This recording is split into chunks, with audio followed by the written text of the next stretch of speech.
The year was 2037. The world was at peace, yet something strange began stirring in the skies. Across every continent, radar systems picked up an unknown signal repeating every 20 minutes. NASA, ESA, and the Chinese Space Authority tried to decode it. Then it happened. 7 enormous alien spaceships appeared over every major country.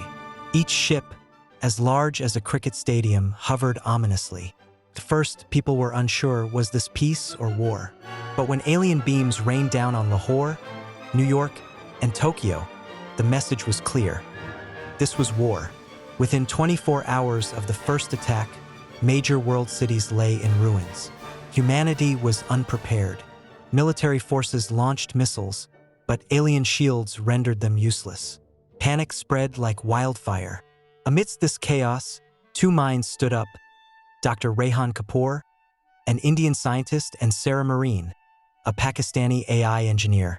In a hidden lab, they began studying the alien signal. They believed the signal followed a pattern, and if cracked, it could allow access to the alien command system. A faint hope emerged. Using advanced AI, Sarah decoded the signal. What she discovered was astonishing. The aliens weren't here for conquest. They needed Earth's magnetic resources. Their home planet was dying, and Earth was their last chance. More shocking was this: the aliens themselves weren't making the decisions. They were being controlled by a central artificial intelligence hidden on the far side of the moon. If that AI was destroyed, the entire alien force would collapse. Dr. Rehan and Sarah crafted a plan. SpaceX, ISRO, and Pakistan's Space Lab joined forces to launch a covert mission, Operation Zihan.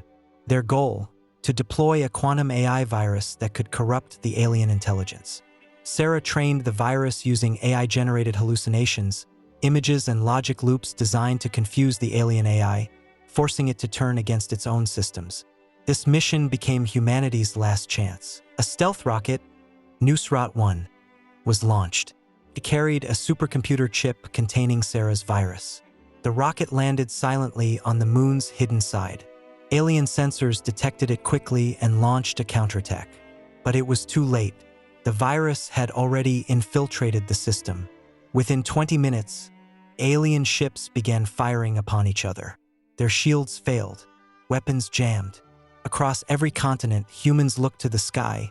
For the first time, alien ships were falling. The alien AI was completely destroyed. The remaining alien soldiers, in panic, surrendered. Humanity did not destroy them. Instead, they were kept alive for study and peace. A new world council was formed. Scientists, engineers, and leaders agreed on one rule: no invasion, only exploration and learning. Final dialogue, voiceover Sarah Marine's voice echoes: "We didn't win the war. We preserved our humanity."